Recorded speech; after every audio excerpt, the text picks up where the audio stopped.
And Yeah. I never thought a big butt was a bad thing. Cause in Virgin Islands they want you to throw back your body, and you have to have a body to throw back. So having a big butt was a good thing. Welcome to the ChitChat Podcast. We're picking up where the group chat left off, where the tea, the truth, and the timeline collide. I'm Ray. And I'm Kia. So pull up. Because when the homies link up, it's laughter, life updates, and a little light therapy too. Let's chat. Welcome.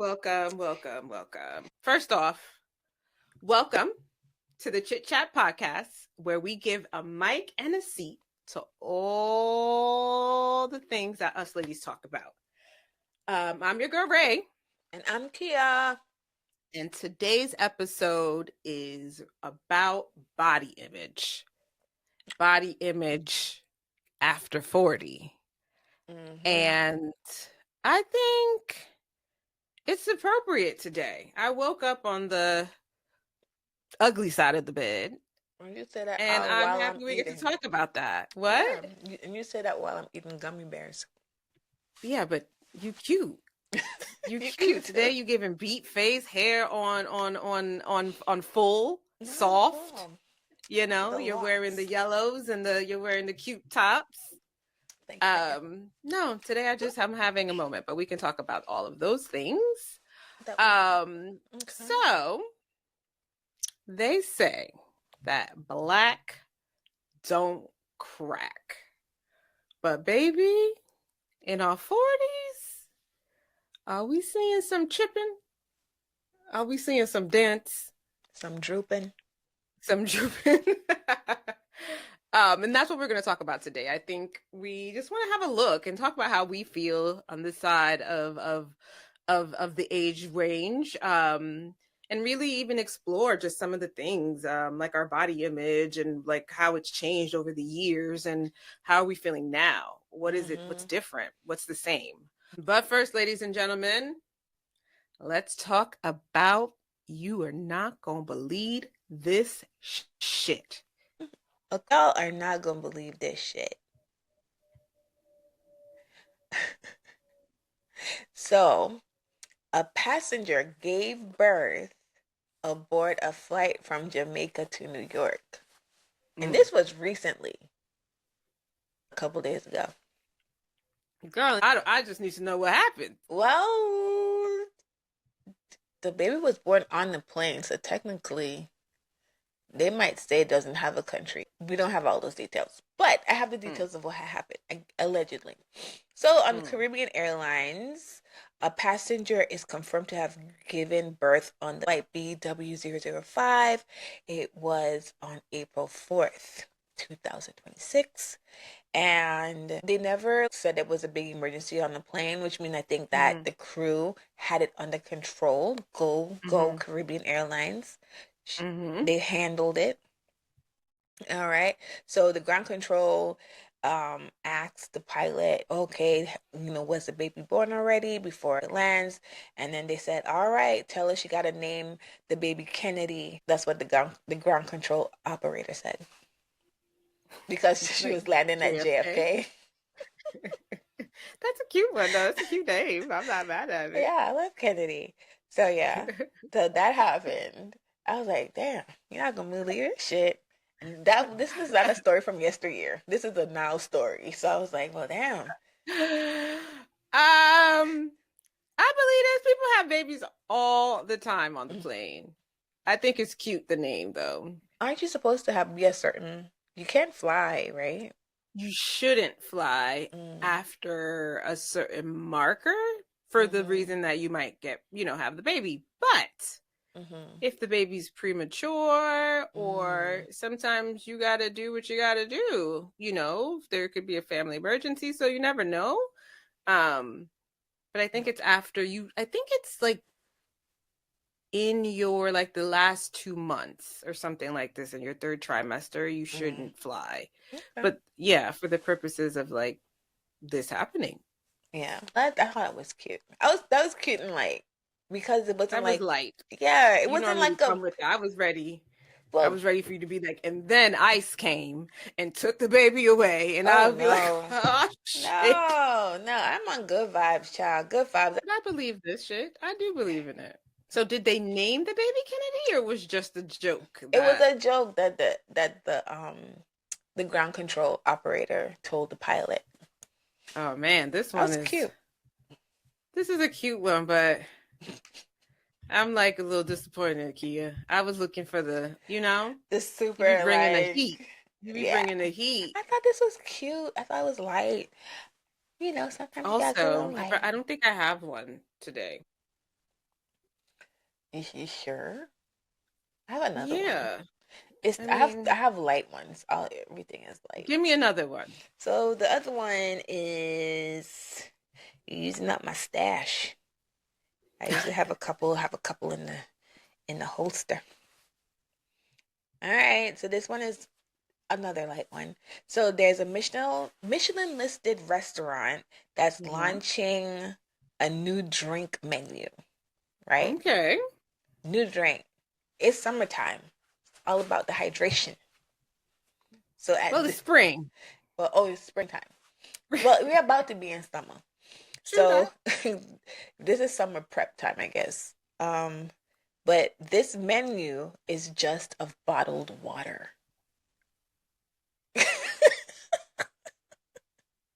It's just of bottled water.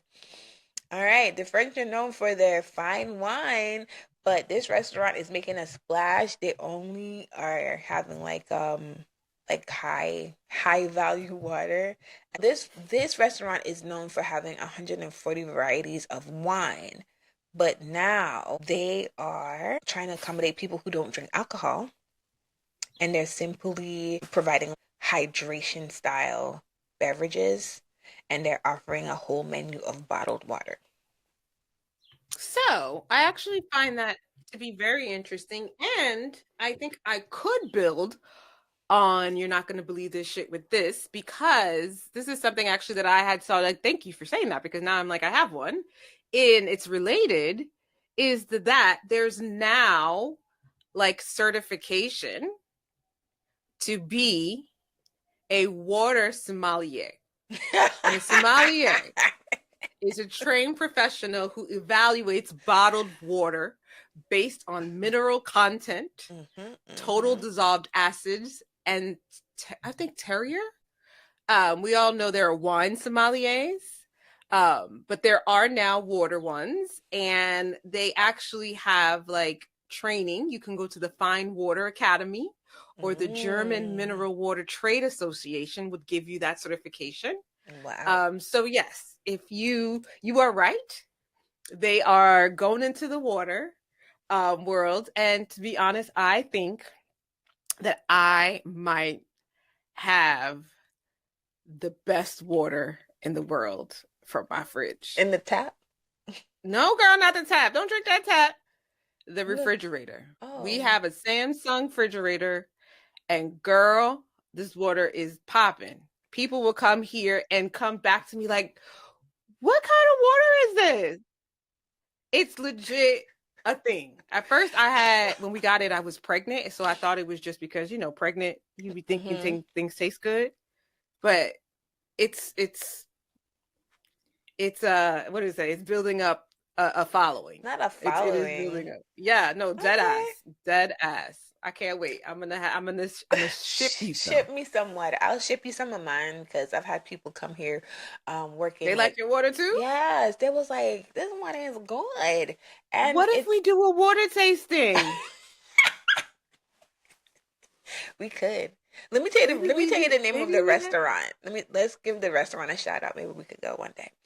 Oh my God. That's great. I love food. I hope it's in New York. If it's in North Carolina. No, it's called La Popote. La Popote. It could be. Is it French? Don't make me. It definitely sounds French. It's LA, then POPOTE. La Popote. La Popote? La Popote. So they have water that pairs with certain foods like manchego cheese, dipped chocolate, Parma ham, and olives. So there's That's just water weird. pairings. So, and they have Let me a see. whole water menu. Oh, it's in So, the UK, this one. le popote? Don't Uh-huh. come for me. Someone tell me how to say it in the comments, please. I think that sounds right.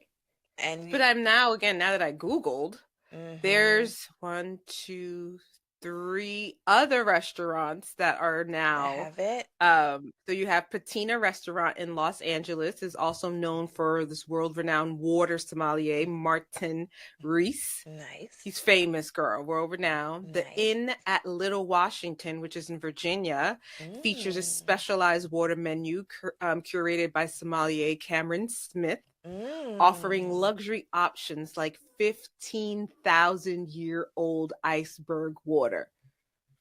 Bruh. This is developed, girl. We started with not so exciting. This is mind blowing. And then there's Avital Water Tasting Bar. Okay. Again, provides curated educational water experiences for corporate and social dining. Wow. Demonstrating pairings with food. So maybe that's also part, and this is also seems to be part of like this Martin guy, Martine. So girl, get hydrated, period. This is all this whole episode is about body image. So getting that hydration is also a good thing. So that's a callback. We will be hydrating this spring and summer. Ow. So especially since we got fancy water. Yeah. Don't be drinking that ratchet stuff in the at the convenience store. I'm not naming any names. In that convenience store. Don't drink that salty water, child. You're bougie about water. I actually am. Some water is too salty. Salty?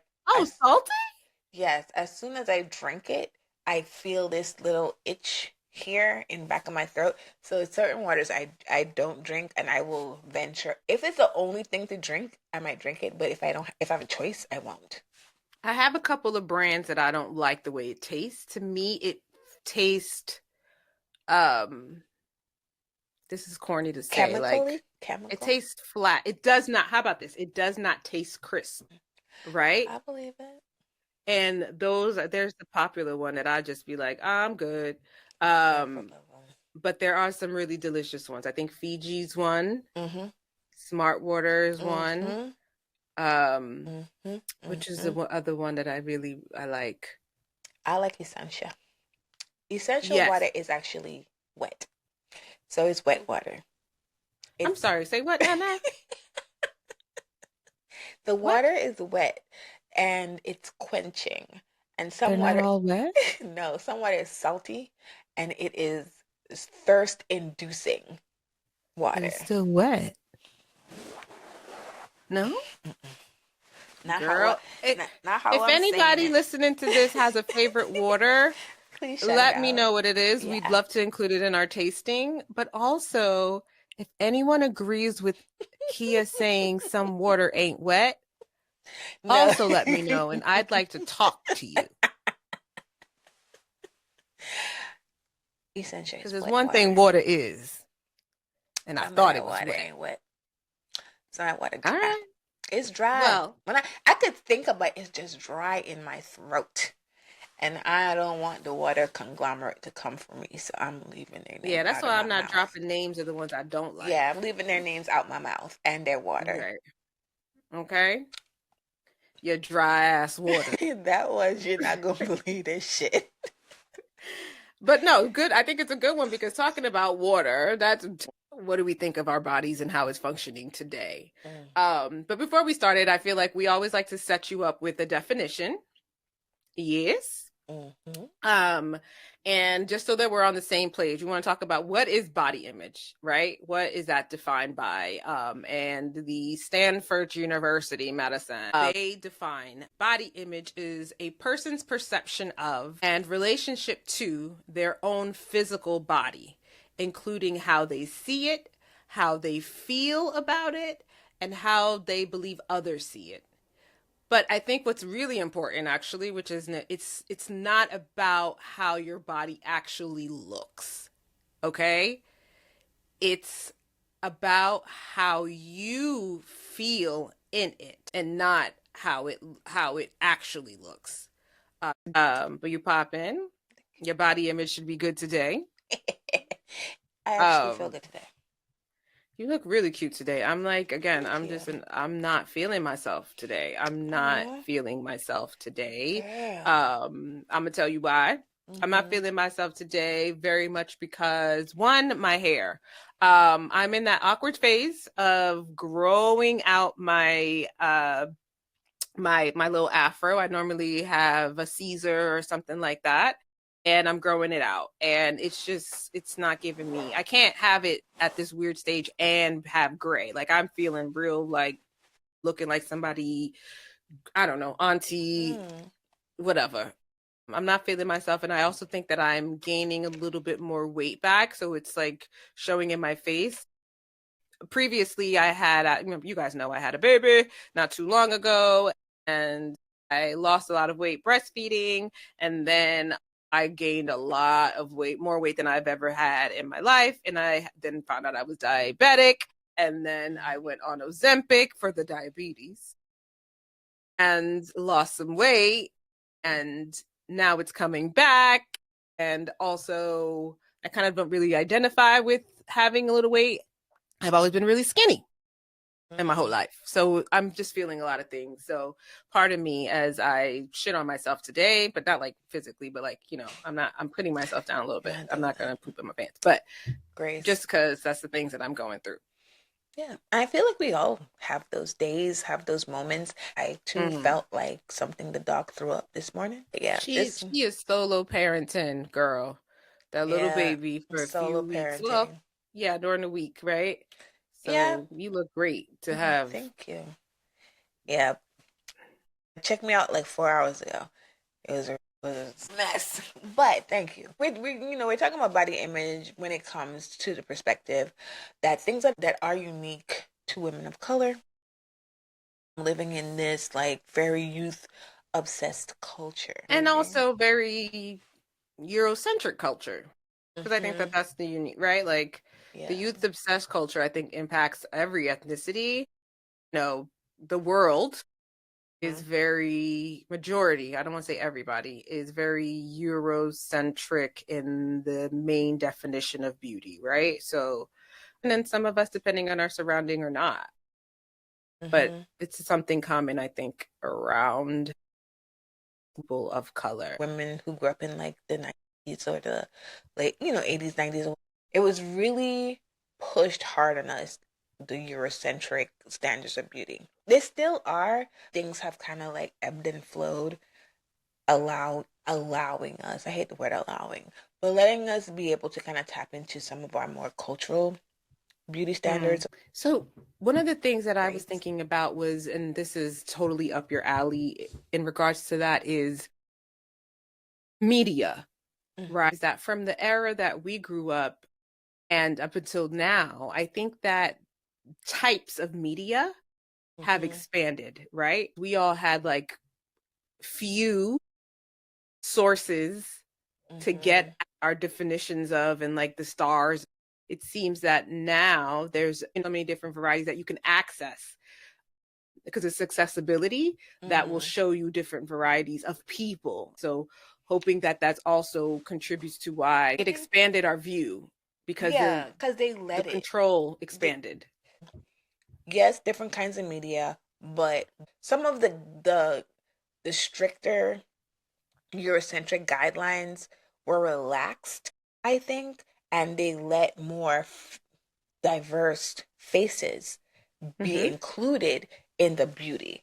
Even though it wasn't a lot, it was kind of like pushed over by like your Tyras, your Ella Quecks, your Naomi Campbells, and any other women, Iman, like women of color that we began seeing more of them in the 90s as we were coming of age.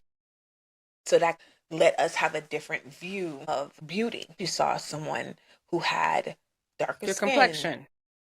broader noses. And we wanted to talk about like the different eras that we go through with body image. So when you're a teenager and you're seeing all of these different images that you don't quite stand up to, or you don't quite look like. I never looked like a wafy white lady. I was skinny. I was black. I think I had straight hair, processed, relaxed hair, big, dark skin, knock knees. Oh, well, that's different. I was like a skinny girl.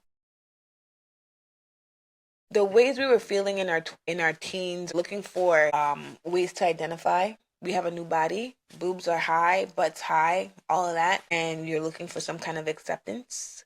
We are at the peak of our physical strength in our 20s, but sometimes we still don't feel like we measure up for some people, and some people feel like they're totally fine. There's also peer pressure.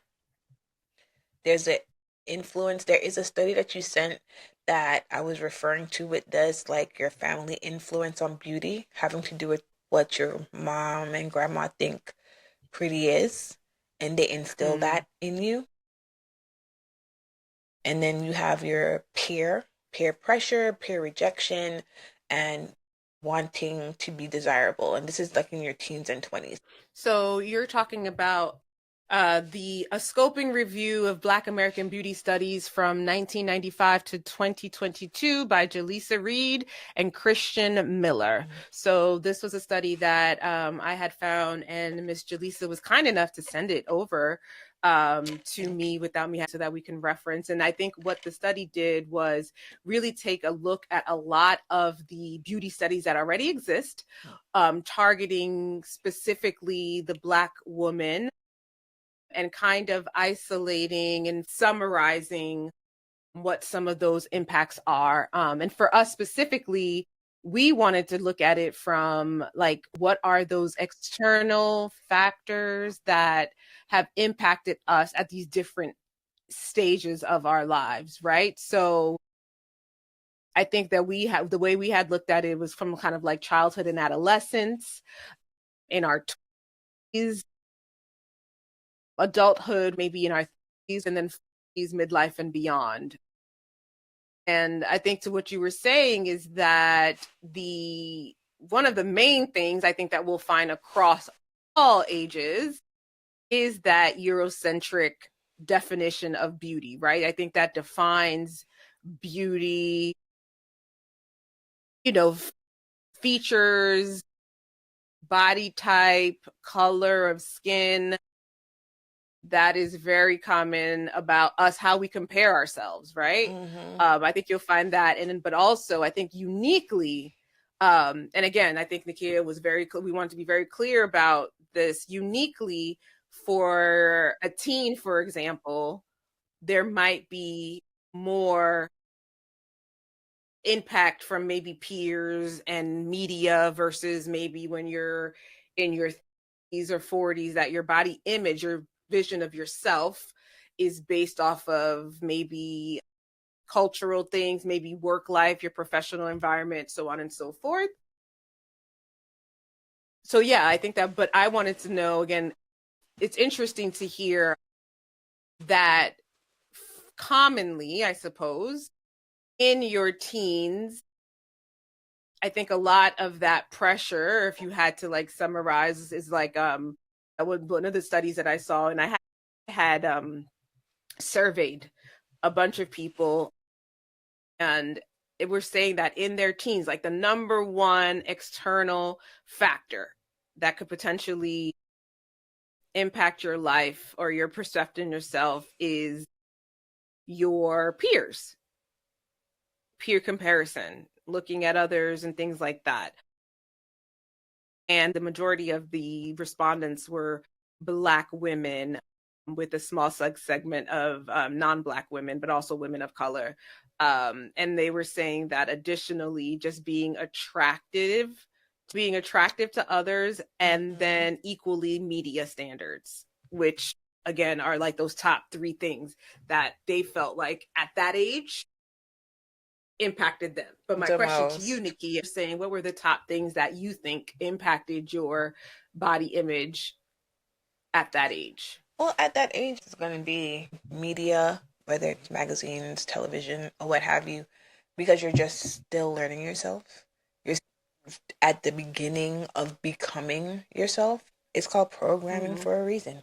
It's still very pervasive up to this age, But however, I'm not born in the continental United States, so I grew up around predominantly Black people, and we just knew we weren't white. So you dress cute for your body, but those are the biggest impact. It was definitely peer. You want to be cute to your counterpart, whoever you want to be desired by. It's definitely peer and media. For me at that age, picking the top, right? It's a melange of things.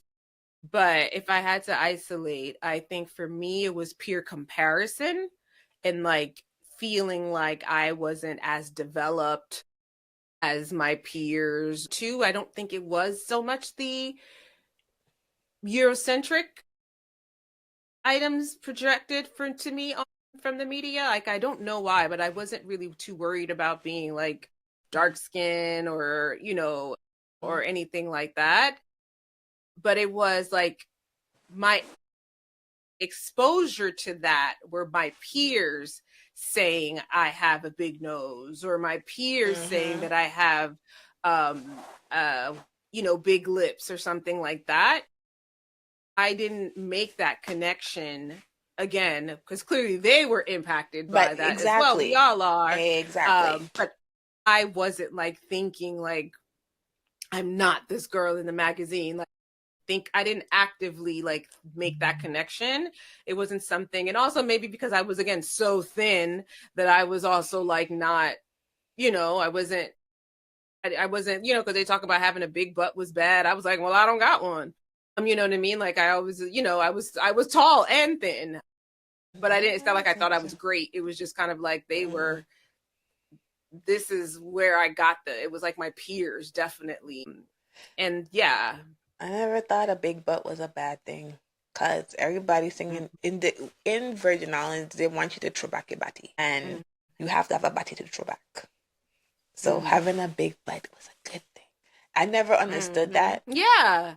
So that's another perspective that we were talking about the other day as well, is that where, even though the media was saying one thing, I feel like my peers were looking, again, maybe the Eurocentric features per se, but body wise, it was that, again, I hadn't developed, and I didn't have a butt, and I didn't have boobs, and I wasn't like getting, curvy. And I feel like the world culturally, my family and Black people were more so about like got on me about how thin I was, and like, you don't have this, and like, girl, you don't have I remember must have been in like elementary school, and one girl was like, you don't have no butt, and I was devastated, like, so that's what I'm trying to say. So like the European standards obviously impacted, but I was also living, I feel like, in a world where that's not what anybody was talking about. Like, I wasn't worried, like I didn't feel like I was the cultural, up against that in my mind. Right. The cultural view of what was beautiful.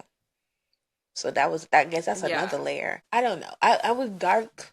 I have a big nose, and I look like original people. Whatever you want to internalize that as. But I used to get made fun of about my nose. They used to call me vacuum cleaner. Did you want a smaller nose though? Maybe at some point, but when you think about it, it's like, well, if I have the smaller nose, then it won't be me, type of thing. And you thought that way as a teen? You had that wherewithal? Yeah, because I would see people having smaller noses, and then you go like this. I used to get told like you should do this to your nose. Like, you should pinch it. You should pinch it. Yeah. So my grandmother, she was Puerto Rican, and caught up in that type of Eurocentric, but she also married like the darkest man she could find. So I'm like, dude, what you want from me? If you wanted light children and grandchildren, you would have married the darkest person. So we were all dark, and she was more sepia colored. She wasn't white or anything, but she was caught up in those, like, especially like in the Latino or more Spanish communities. I think that I wanted maybe well into my 30s. And even now, again, let me say not now, well into my 30s, did I feel like I wanted a nose job. I actively, and this is strictly from childhood. You know what I mean? Like, of like hating my nose. Even now when I look in the mirror, I see my nose. And that's nothing I can, it is what it is. I feel like that's the first thing I see. But again, that's why I think it's so important to like hold off on things like that. Like, I have no issue. I love my face. You know what I mean? I'm used to my face. And I think that it is one of those things. But I hated my nose. And it wasn't, I like admired other Black women with cute noses. Again, in my mind, never not Black people, but it definitely came from my own people making fun of that. Yeah. So, but no, the one thing I've never wanted, and I've never wanted to be lighter. Like I always thought I was like in the middle brown, like it's fine, whatever.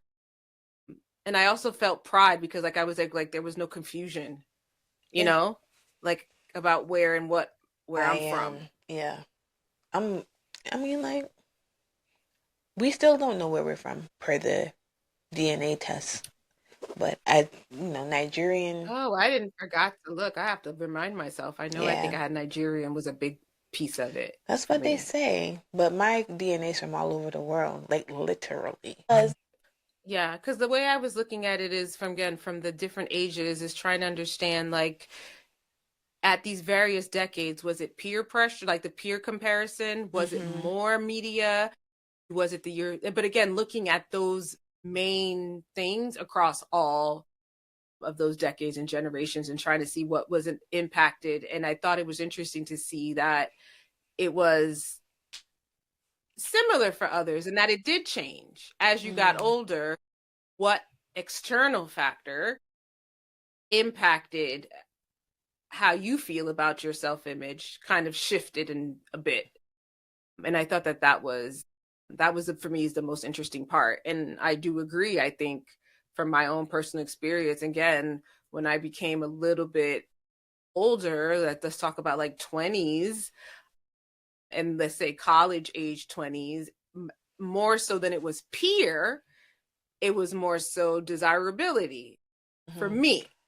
And like finding that I wasn't, as everyone else is pairing off. And this is when I think everybody's hot in the pants and like everything, I felt like more people would approach me, or people of my culture, Black people, Black men, Black boys, approached me less than my friends, my Black friends and white friends.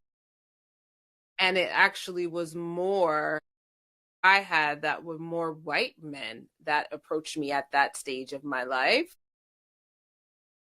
And again, to me, it was not a bad thing, but I just felt like I wasn't desirable who I desired. So that was what more impacted versus when I was a teen. And on the flip side, which was interesting, I thought that I had a more positive body image because of the professional environment and like the work environment that I was in. I think they herald or liked, they were doing the Eurocentric thing, I suppose. This is like we're working in beauty. And so it's like slim, tall, slim woman, whether I'm Black or light or whatever. So I got a lot more compliments and a lot more admiration. You fit the aesthetic. Yeah. Okay. Yeah. From people in that universe, in that world. That's interesting. Which again was my world because it is my work world, but it wasn't my cultural world, which I think in my mind was probably more prevalent. Like my people didn't find me as attractive. Okay, so here's what I'll say for that. Because in your 20s, this is how people are influenced by the media. So, for instance, like video girls, they didn't look like you. Them girls did not look like your girl at all. And there's usually it was a part of the cultural beauty standard where they were not quite white, but they were kind of almost there, and they didn't have the same phenotype as myself. So you don't see yourself, and that was popping. That's where you find like, okay, that's how we're dressing now. That informed us what beauty was. So this is where that affected me, because the colorism thing and not feeling desirable, because that was a prevalent beauty standard that I could not meet. So it wasn't a white woman. I didn't like meet those standards, so I wouldn't get approached, because even in the culture, I wasn't something that was popping, aesthetically. And that's definitely in 20s. I think you also talked about the change from Virgin Islands to the South and then New York. Like those are such three different cultural or environments. And how did that change how you looked at yourself at those stages? So moving from St. Thomas, and I moved from there when I was 18. So I had a boyfriend, but it's 18. You throw a rock, you probably can find a boyfriend. And then it was really rough in North Carolina, because I don't think I matched what was popping beauty standard wise. I was dark, I was very thin, boob set up, butt set up, all of that stuff. However, I just don't think aesthetically it was something that was attractive. I didn't really feel desirable in college at all. And then I moved to New York, and I was on and popping. They love me in New York, child. So I was like, oh, there's appreciation for like melanin. But, sometimes it's all about people just wanting to it's more like that just sexual desire, not necessarily companionship type of thing. But it was a difference. I think at the 20s, though, that's led, right? It's led by sexual desire and things like that. And I actually, just while you were talking, I was just thinking about it, because I also lived in North Carolina for 2 years, right? But we did the opposite of like, I'm coming from the North going down there versus the other way, where I think if I hadn't, because I agree with you, when I moved to North Carolina, that's the first time someone actually said the words, "Oh, you're pretty for a dark-skinned girl," to me.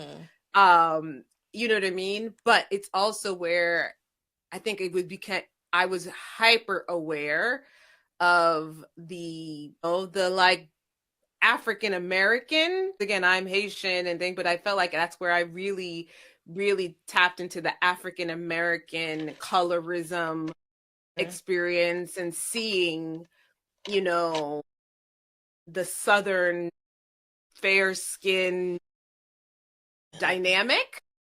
But I think, again, I always felt like it was happening outside of me, because I felt like I came from somewhere that I was like, it's different where I'm from anyway.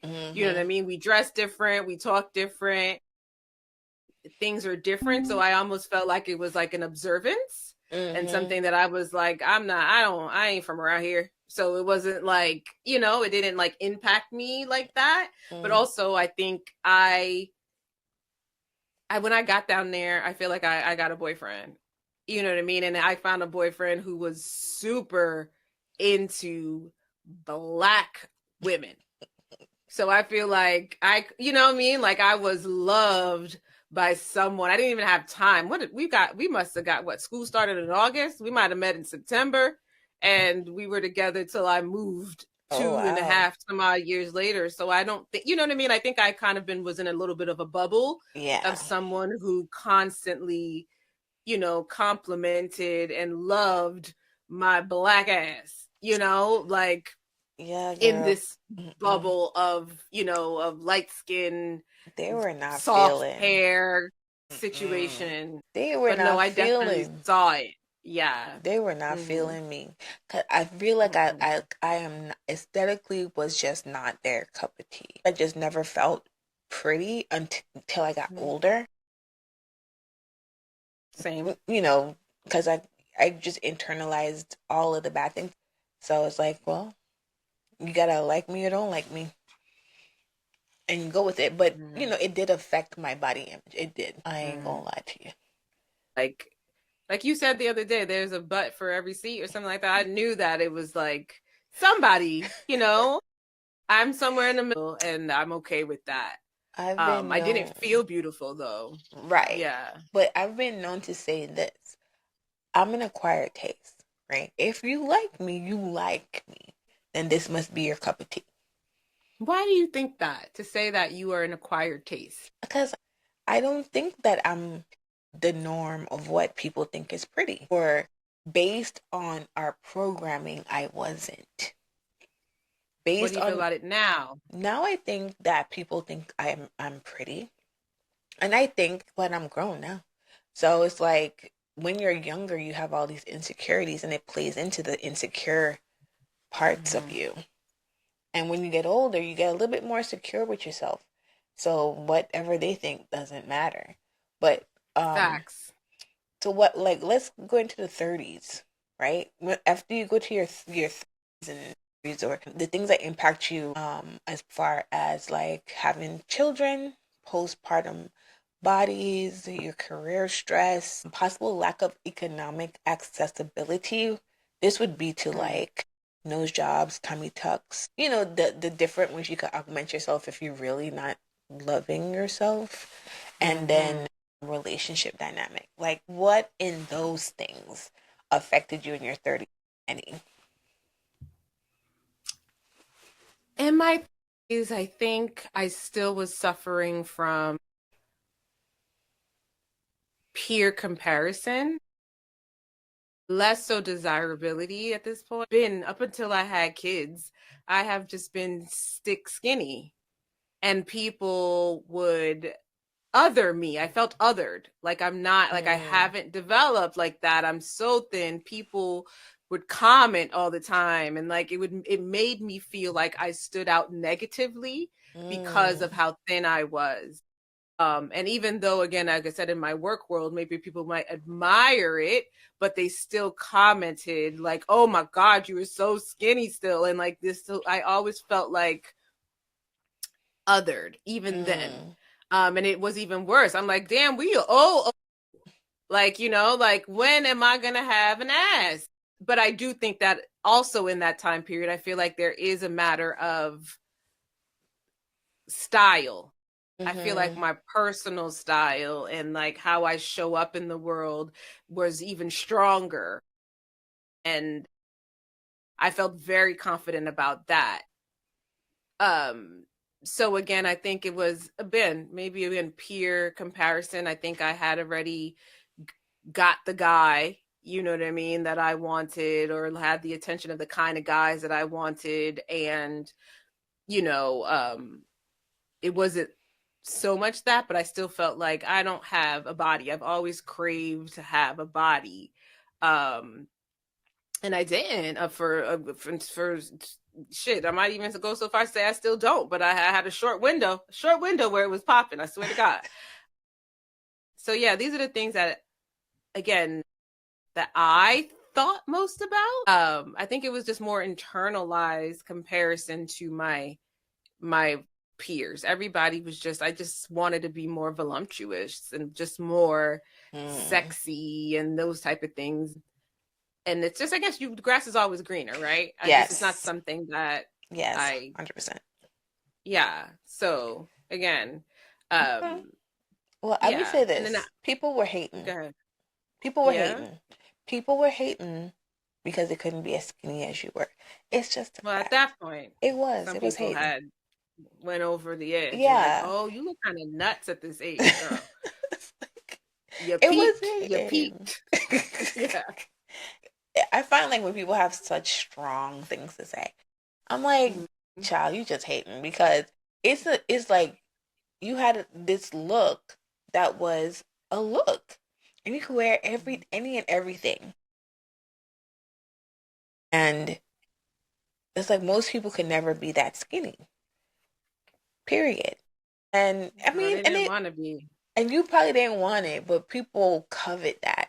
So They did. They were just hating. I definitely think during that age, though, that's when people are starting to get their, grown lady weight, and they're having kids, and they're not loving their bodies that were super voluptuous before, they're like, so I do think that there was some degree of an advantage in the sense of that. And I had kids later in life, and in my mind, I still was just like, I'm just never, ever going to be a woman. I look like a boy. Which you didn't even look like.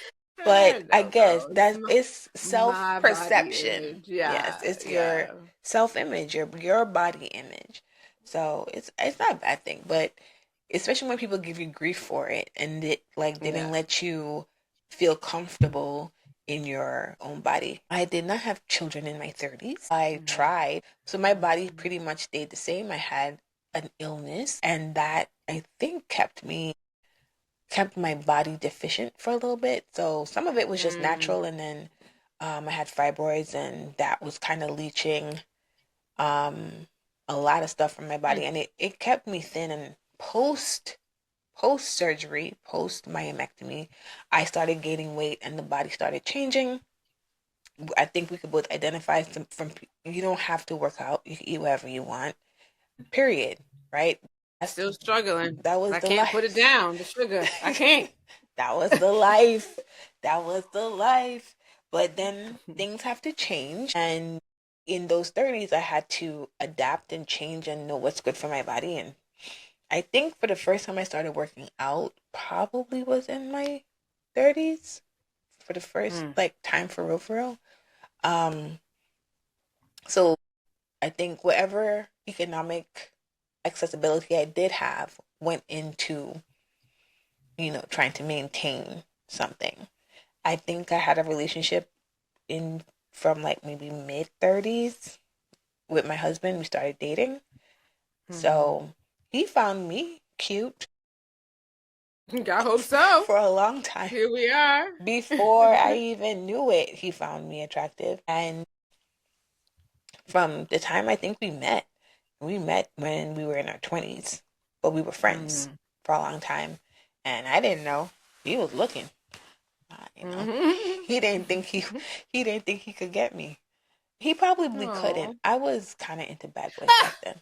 So I needed to go through my bad We're going to edit that. You're not going to read this part. He don't got to know that. He knows it. He knows that, I thought he was cute, but I think that we had to grow up. We had to grow up and become the people that we were when we started dating. We weren't those people yet. Not when we met. So I think I needed to be ready for somebody like him, and then he needed to be ready for somebody like me. And I think being friends in between all of that stuff was right on time. You can't, because if you're not the right people, it won't work. So with our body images, all of those things, all those exterior things in my 30s contributed to my body image, which was positive. I still had some negative things. I would say my boobs are too big. I used to say that a lot. I didn't like them. I thought they were too big for my body. That's because you had them. Exactly. And I would be told, you know how much money people paying for stuff like that? But I think it's always the thing that you don't have. The grass is always greener. So people will be like, now I'm cool with them. If I could lose them, I'll probably cry. But I never liked them even in my teens. I wanted the flat boobs that could fit in the little handkerchief things. I did want that though. That was one thing I really wanted. The little handkerchief things. The bikini top? What's the handkerchief thing? Yeah, the little triangle. What I do find interesting though is when I look at some of the data, and which is what it brings us to, is how it's in the 40s. Because one of the questions I asked was, during your 40s, what was the number one external factor that impacted your body image?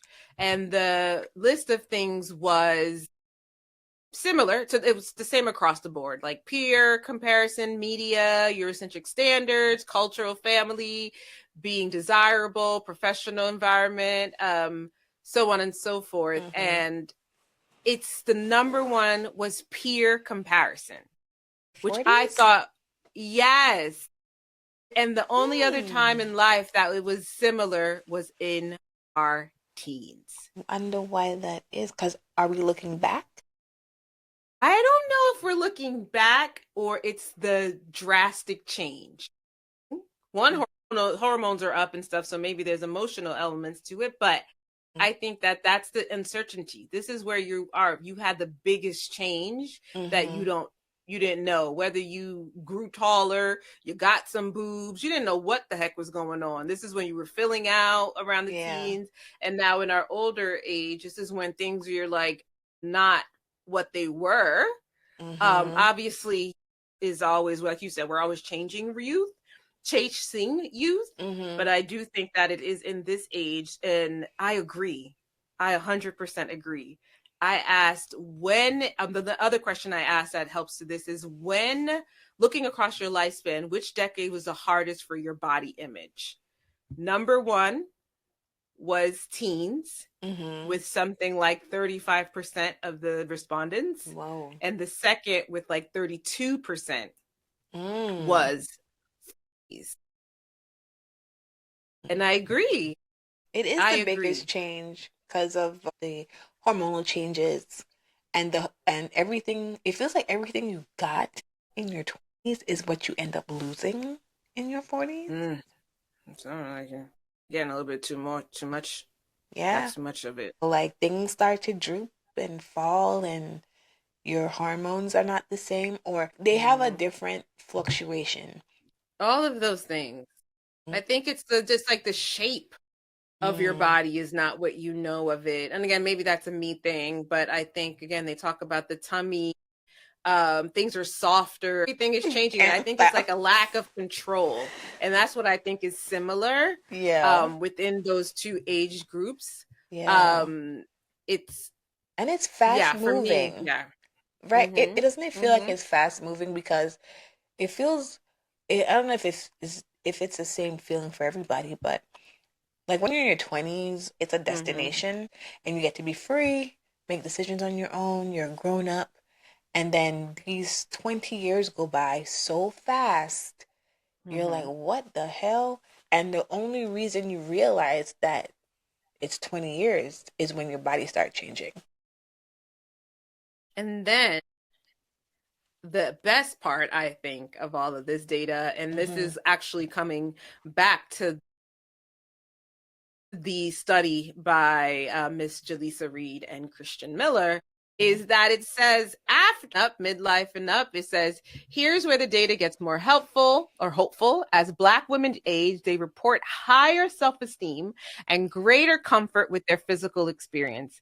Age and self-acceptance are identified in the research as the most reliable tools for resisting the impact of Eurocentric beauty standards. The relationships to beauty becomes more self-defined over time. So I think it's a moment, we're in a moment, and we will get to another moment where we are unfazed by all of it. All of it. I feel like when you look back, you'd be like, oh man. I was showing you pictures before. I'm like, I don't think I'll ever get back to that, but I'm glad I was there. That was a stop on the journey. Yeah, that was a stop. I'm a different journey. Yeah. You have to take care of your body. I realize that this is why I hit the gym. I want to ask you, what decade do you feel you're most confident? Now. Yeah. Now, like 40s-ish, 40s, all of the 40s. Because I have more control and I make decisions. A lot of it was just given to me. I didn't have to work this hard. Right? In my 20s, all that stuff was given just because of genetics. It was given to me. I didn't work for it. I didn't pay for it. It was just there. Good or bad in my mind at the time. Now, I feel like I've come into whatever look I have. My body did change. And I decided to try to change it to something that I like. So Now You be young, girl. She be at the gym. She be at the gym. She will call you from the gym. I'm on the way home. from the gym, and it'd be like early. I'm like, I just dropped the kids off. She's from a daily. I'm trying.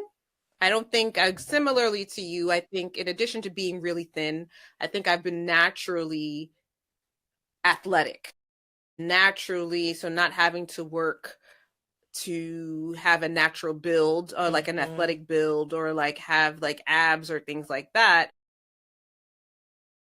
And I'm actually finding it really hard to work out because it's just never been something that I've had to do. I don't ever really. But I do understand the importance of it, especially as we talk about, again, the perimenopause, menopause, and just needing to do more strength training and all these other things, because all of this, your reduction in your estrogen could impact the bone density and strength, and then you can break a hip and there's osteoporosis. So you got to keep yourself strong, girl, so that you don't fall and can't get up, basically. But I want to say that when I felt my most, I don't know if this is it. I feel confident today. I'm who I am, and I feel like I'm more, you know what? I'm most self-accepting in every year I get more self-accepting, but I felt my most confident in my baby making years. When I was pregnant from the first time till I was pregnant the last time, and any time in between, when I wasn't pregnant, in between 2019, 2024, I had my last baby, is when I've felt I've had the best body image. I've loved every curve. I've loved being pregnant. I loved how my body reacted to being pregnant after I had the baby. Even when I had a tummy, I just felt, I don't know, I felt beautiful. And I don't know if it was with purpose. I still have to look into that, but that's when I felt my most confident. I think next to my teens now is like I'm having a hard time. The constant, like, just lack of control. It's just up and down, and that you don't know what, you wake up and you're like, wait a minute, what happened? That's not settling with me, but I do know what I have to do to keep yourself healthy and feeling good about yourself. And trying not to compare to the past. Yeah, it's a decision. I don't think I'll ever get back to how small I was. No matter how much I work out, I would have to go on starvation or a GLP-1 or something. And, I like my curves. I used to say I wanted to have JLo's curves, and I feel like I got some curves now. But you always want what you don't have. And the internal body image conflict from person to person. I think people see something and they're like, well, it would be great if, it would be awesome if, even though if what you have is beautiful. So I think we do this to ourselves. We kind of beat ourselves up a lot. We do not give ourselves enough grace. And it could sound shallow, but it's also part of the programming of the bigger culture. So I think we're products of what we are living in. So I'm happy that we're on this side of that, though. Yeah. Just, having wisdom. More wisdom. To know better. Exactly. I would love, again, if people would let us know, like, within your decades or whatever, like, when were you most confident or least confident? I would love to hear about that. But this is one of my favorite things. It's time for rapid fire. Rapid fire. Let's see if we like this rapid fire, girl. Rapid fire. So I came up with a little something, this little game of rapid fire. This is black don't crack or whack. Sorry, you're really good at this. So this is about body image and how we survive. So after each one of these, we can have discussions, but we want to say, like, is this about black don't crack, or which means like it fuels your pride, or is it whack? it feels like a setback. All right. So I want to go first. okay. I want to go first. Okay. Okay. Black don't crack or whack. When you are worried that these procedures will never make you feel like it's good enough. When procedures, I guess that's black don't crack, right? Because if I'm feeling like these procedures are not going to do it, that means that I don't need it. Right? Yeah. That means I don't need it. That means black don't crack. I think if I felt like I needed it because it matches the social norm, I think that would be whack. I looked at it differently, this question. Okay. Right? Because let's talk about culturally. Mm-hmm. Right? The procedures are getting curvier bodies, which are part of the Black quote unquote aesthetic. Right? So is it more so like leaning in if like the procedures are not enough to get you? Oh, not to get me there, then that's whack. Yeah. Okay. If I feel like it's not enough, then that's definitely a setback. That means I'm gonna just, I guess, try to keep going. Okay. Mm-hmm. I read it the alternate way, which if I'm feeling like it's not enough that I don't need it, or is it not enough that I need more?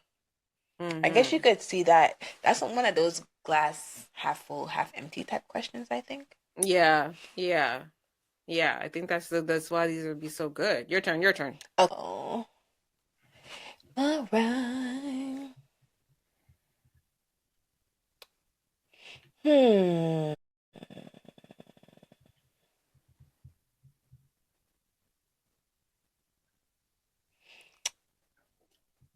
Okay, when you feel like every trend demands a new version of your body.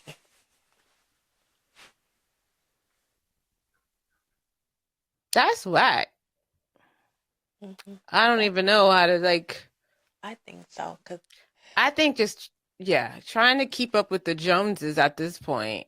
You know, like even to me that's a style thing. Yeah. When that's what I'm thinking, like if it's clothes is one thing, but if it requires you to always change your body, I don't think that's feasible. Like black don't crack. Yeah, I think it's kind of whack.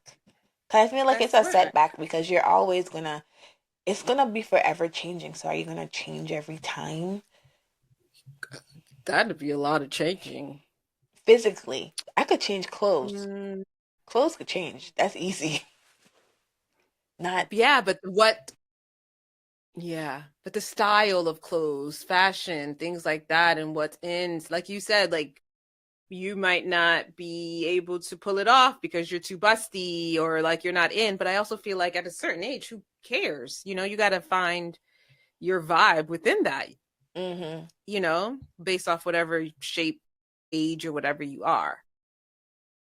Can I do one and then you do one and then let's go? Oh, this is when you feel like aging is used against you in the workplace.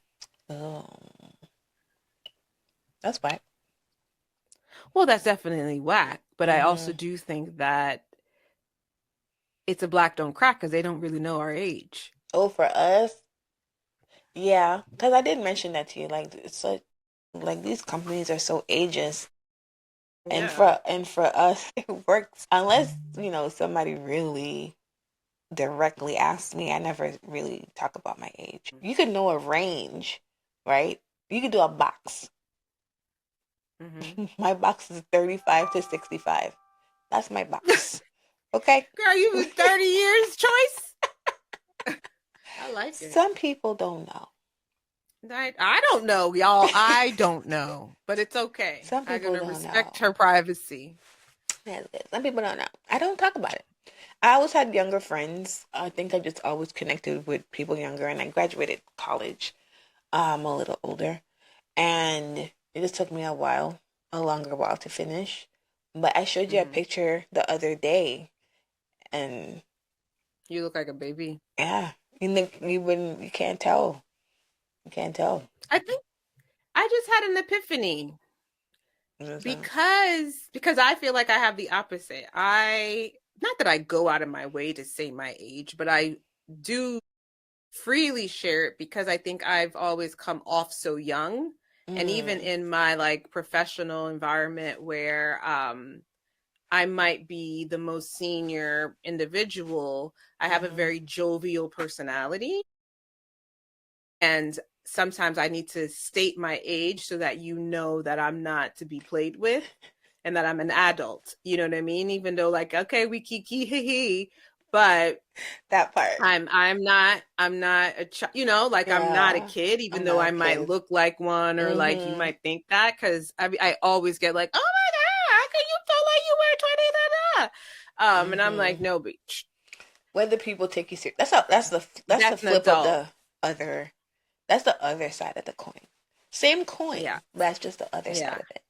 But okay. Okay. Your turn. Your last one. Pick a good one. Pick a good one, man.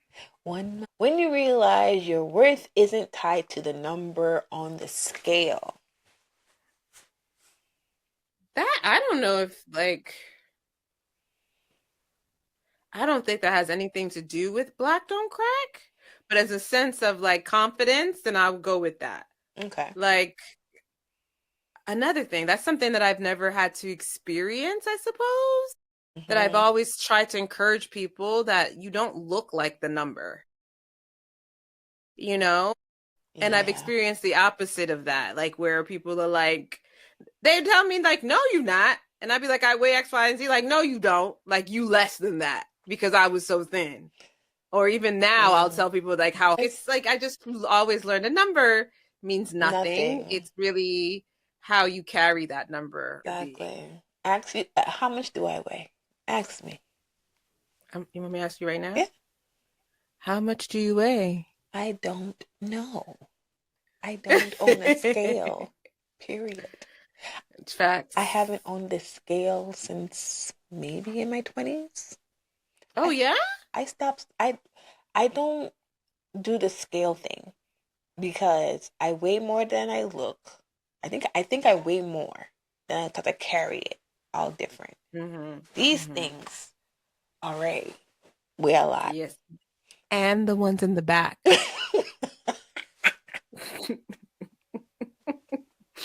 She's sitting down, but I'm sitting down. So I feel like I never knew how much I weighed when I was super skinny, to be honest. I never really knew. So I just look at how the clothes fit. I stopped weighing myself a long time ago. I'm like, do the clothes fit? And it's how it fits. So I never really wore my size. So I like things a little looser. Or I used to. I wear a lot of spandex now, so it just stretches. But she covers that ass. Trust me. There's always a shirt crossover. Yeah, bumper cover. Yes, or a shawl. What do you call it? A Afghan. Yeah. You know? Sometimes it's a shock. I'd be like, who? Look at her butt. I just don't see it often. It's a bumper cover. She got a good. She got very a good figure. demure. Very demure. She got a good figure. Thank you. I work hard enough for that thing, child. Get it, girl. Send me this. Ooh.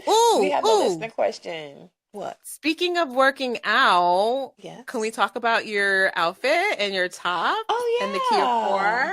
We'll do okay, like we're in the fashion shout out section of the episode. Hold on, pull my hair back.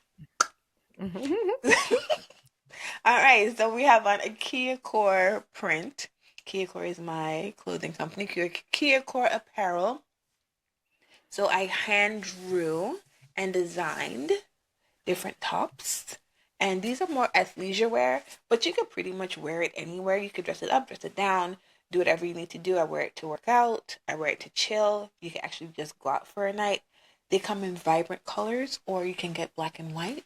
I make also bikinis, bathing suits, and I will put the right there. That will be the website. that I'll be putting. And this is kind of like a lycra spandex top. It's very cooling. If you are working out, this is more for chafing. If you're running, if you're using it for more athletic wear. But for today, it is under. This is a actual dress, but it's more like a bustier dress. It's not like a bustier, but it's a dress. For the record, I have a couple of prints too. I love a print. I have some workout gear. It snatches you up, and it's really cute. Yeah, the pants, the breeches, they do snatch you up. They're compression, and those things, they're really good. They lift and separate. Oh. Yes. But shout out to Kia Court Apparel. I just want her to make me a long shirt top. one. This is like a crop top.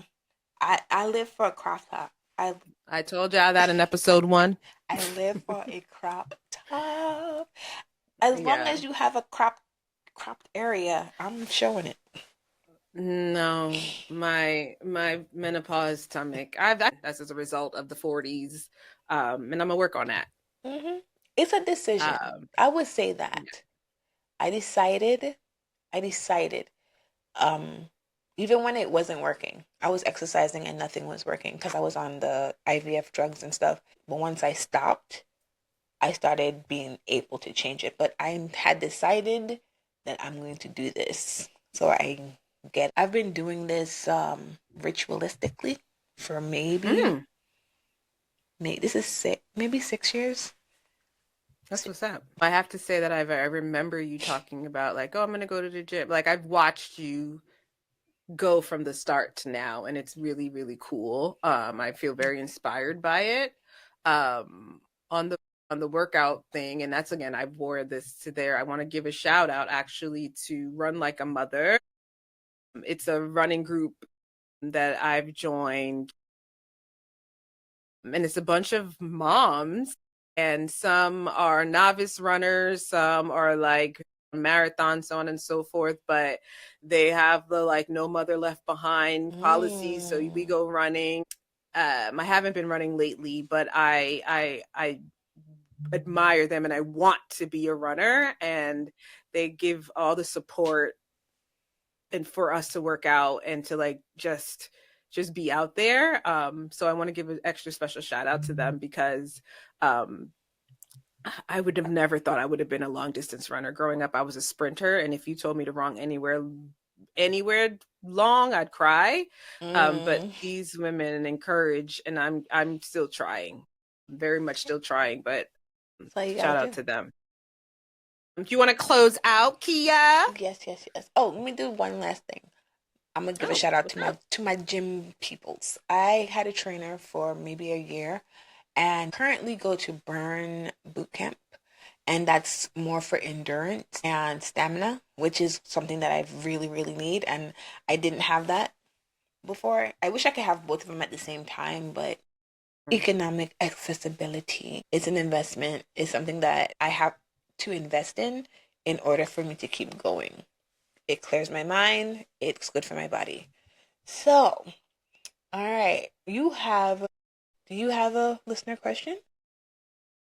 Me?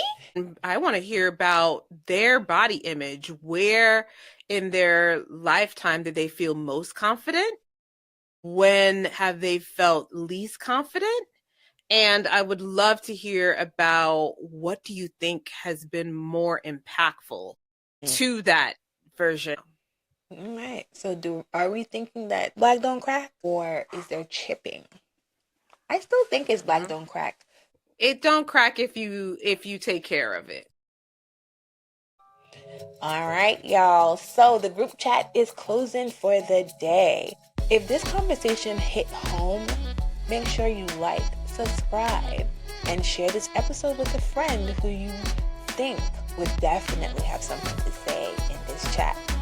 And don't forget to come back next week for another conversation. This has been the ChitChat Podcast with Ray and Kia. Go. Bye, guys.